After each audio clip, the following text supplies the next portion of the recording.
welcome back to the TJOmega channel for day 949 of our daily content grind. We are back to the top 10 of the year list, meaning now we are due for 1991, a year where Transformers was 100% truly officially dead in the United States, and the flow of new toys coming out of Japan was also barely struggling to get by. However, Japan did release a few new toys, and this is the first year where Europe is coming to the rescue, where Transformers were still doing well enough to continue doing a few brand new ones, including some Action Masters that are not only surprisingly nice looking, but also feature gimmicks that were reminiscent of how Action Masters were originally supposed to look. It's kind of an interesting dichotomy, and then they went weird. And the weird is the interesting part that we are going to be discussing a lot of today, because frankly, 1991 barely had 10 new toys. So, and the weird thing about how this list works, we're going to be discussing 10 toys that normally would not be on anyone's top 10 list. But if we're looking for the top 10 brand new Transformer toys released across the world in 1991, we can't be picky. We have to take the trash with the treasure. So, let us begin of looking at the best Transformer toys of the year 1991, and we are going to start with an Action Master Elite.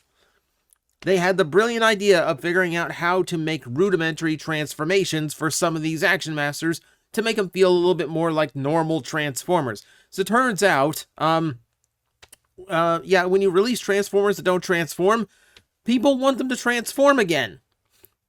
So that's what they had to do to release a couple more, and we are starting with Turbo Master, who I absolutely love.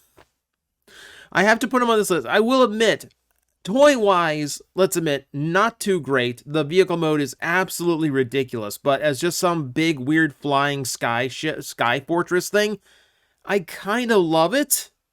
I kind of love how it looks and what it's doing. But on top of that, there's just something about just like this Lavender Bruticus that just decided, I'm not disassembling anymore. I'm just going to fly around myself. Just grab these two big propellers, attach some wings to his shoulders and just fly around.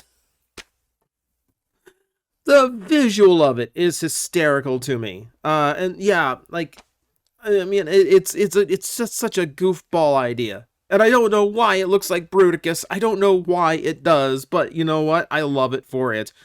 It's charming. It's definitely, play-wise, it's definitely not a toy that has a lot of play value to it.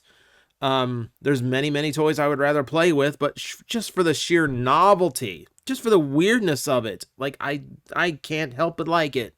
There's also ones that get by on being just odd in their own unique way without having to have a super weird color scheme or having some weird sculpt that looks like a past character.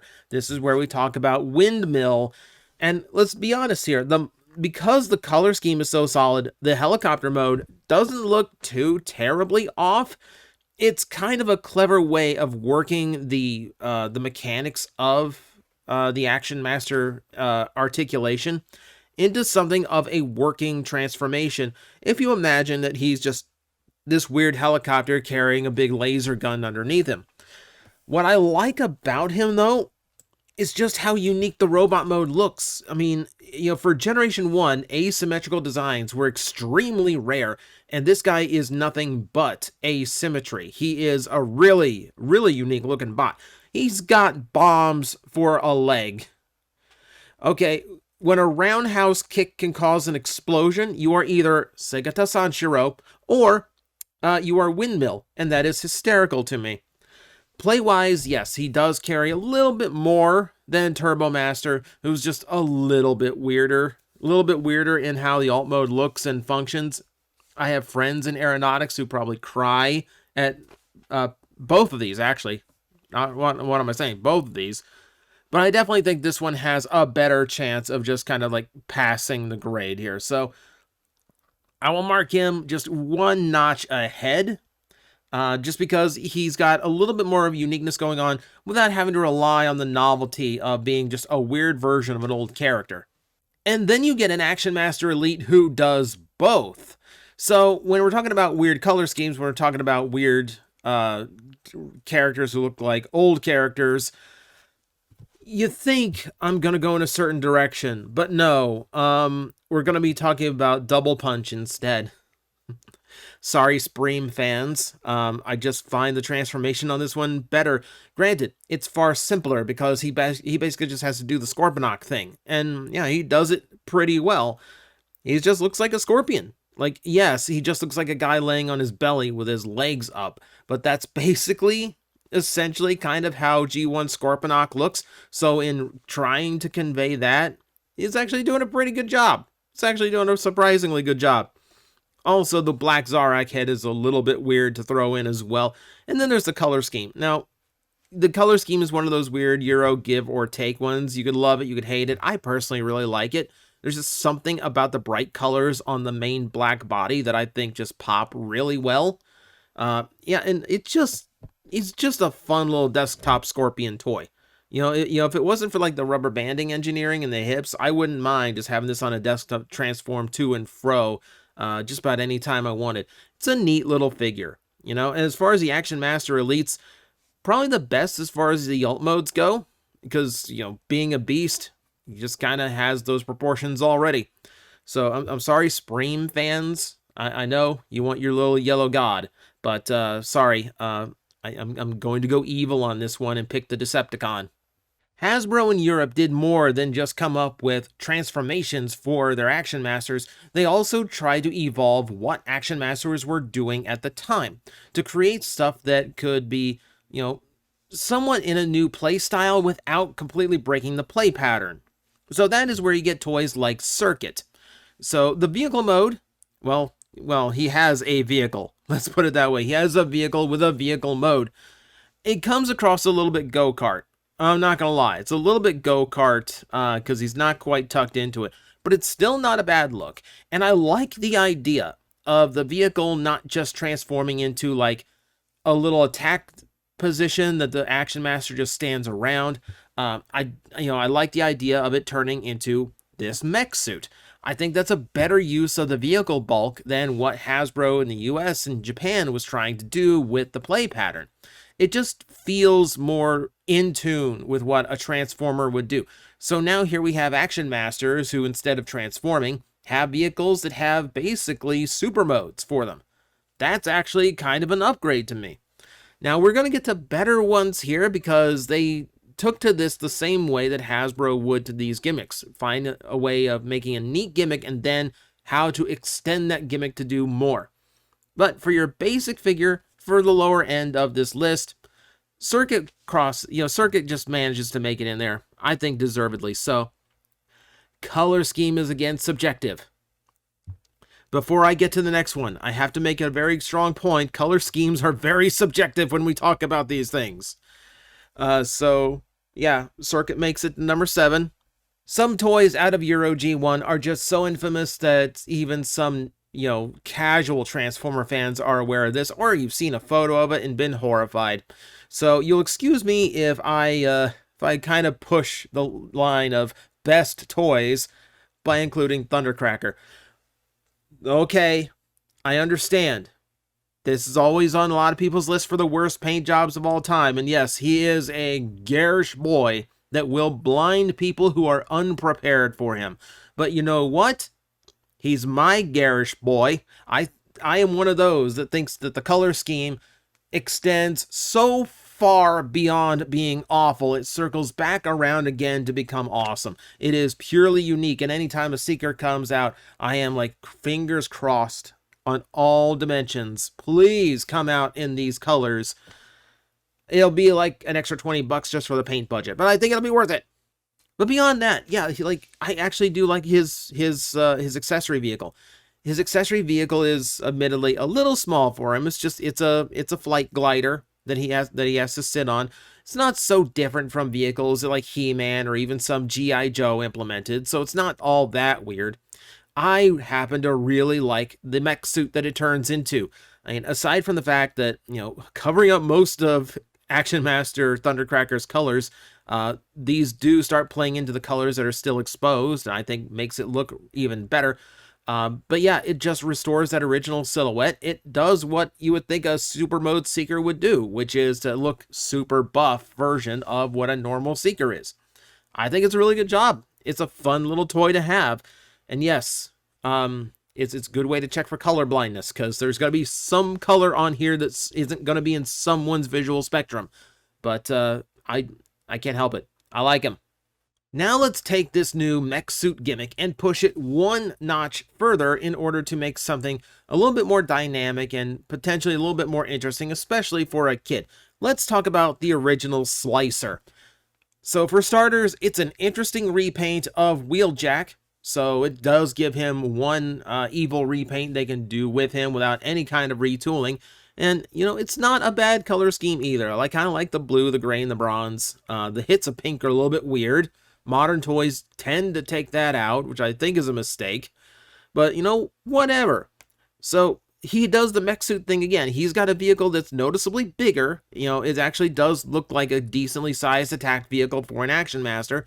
However, flipping it onto its rear wheels now can form a mech suit for the driver that in both modes can actually drive electronically. The rear wheels do have a rubber trim, and they do have a motor in it that can make the toy move forward, which I think is a really cool trick. To get in like an electronic feature into an Action Master is something I don't think Hasbro tried at any point. So you are making the toy more interesting. You're doing the mech suit thing, and then you're also adding this added level of electronic gimmickry to make it a little bit more fun and interesting. Now, to be fair, there is an Autobot toy that does the same thing. That's Rumbler. I think Slicer pulls it off better and is just a better looking toy. Technically, both should be on this list. The reason I didn't is because they're both using the exact same vehicle.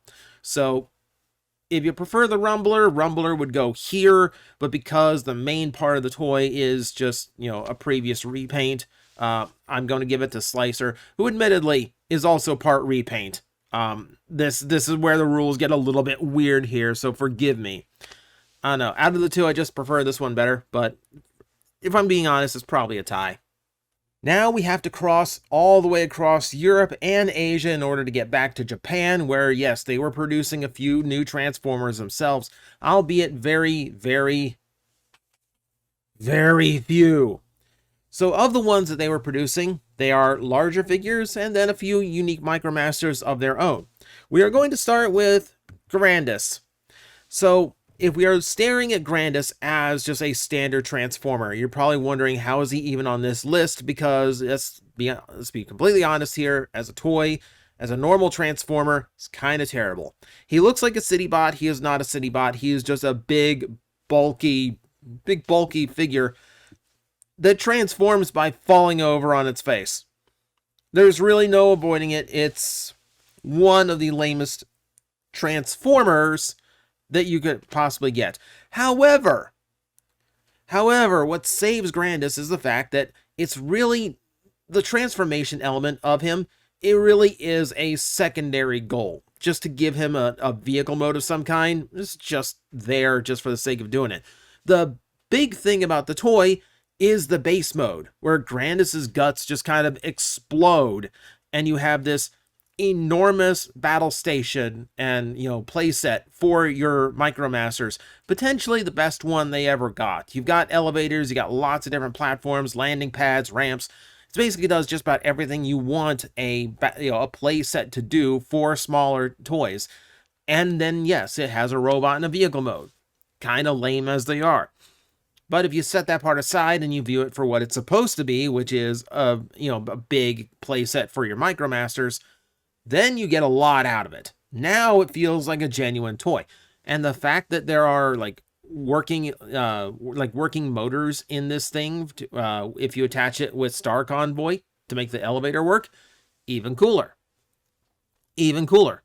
So, yeah, I mean, it's admittedly, if you are judging it based on how it is as a Transformer, that's going to be disappointing. If you are a fan of Micromaster bases, this is your, and you like having that big city of Micromaster playsets, this is your city hall. This is your big figure. This is the Metroplex of Micromasters. So I will give it its due. It wasn't enough that Takara decided to do some of their own Micromasters. They had to bring back a classic Generation 1 gimmick while they were at it, and then figure out a few ways to actually improve some of the failings of those gimmicks. So, we had got combiners. Six-liner here, of course, you could tell it was a Japanese Transformer because trains. Lots and lots of trains. 6 trains that combine into a very nice-looking combiner robot, albeit with very, very large chunks of kibble in order to do it. Now, the balance to this is the fact that they started figuring out, even though these are very large chunks of kibble that these toys are going to be relying on, and all the other combiner Micromasters here on out, they found more uses for them. So you didn't have hands and feet just set off to the side with nothing to do. They could combine onto the trains to form these little like battle cars that that you could attach on and drag along with the train. So it gives it something to do, and it gives it a little bit more play value as a set overall. Now, this is one of those cases where I can get away with doing, this is technically 6 figures, by the way, all rolled into one. I can get away with this because they were only sold as a multi-pack in Japan, so haha. Point being, it's a neat way of coming up with uses for the combiner kibble that actually gives it a little bit more play, and it gives it a little bit more value overall.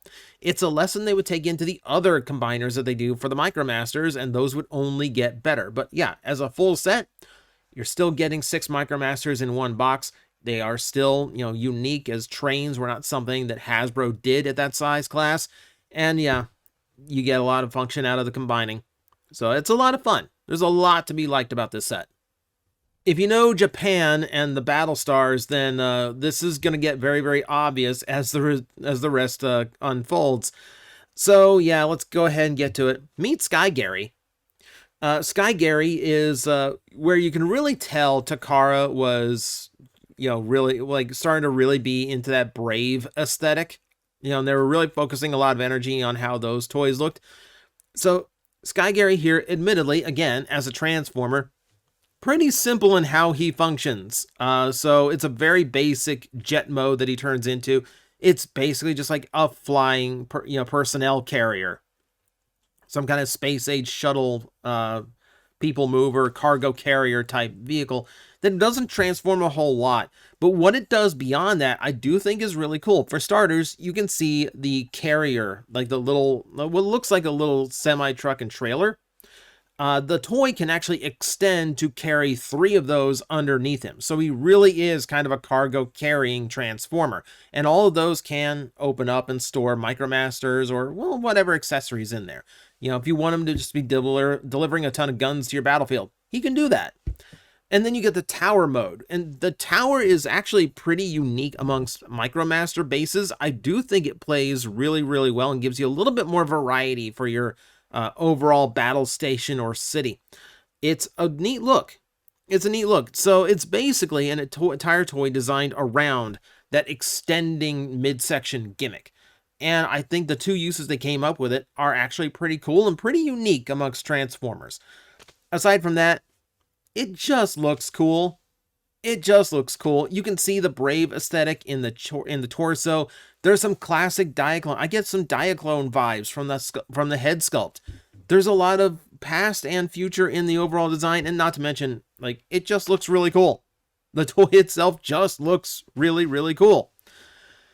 Again, if we are going off of like toys all time, G1 toys, even Japanese exclusive G1s, you're probably not going to find this type of toy in a top 10. But when you're in 1991 and there's only about 12 unique Transformers, you do start to impress a lot. And to no one's surprise, at number 1, once again, we have to talk about an Optimus Prime. This is no real shock if I say Star Convoy is the best toy of 1991. The final form of G1 Optimus Prime, at least as far as the original fiction goes for Japanese G1. It is a stellar looking upgrade. I mean, all the classic details are there, on top of the fact that everything looks really sharp now.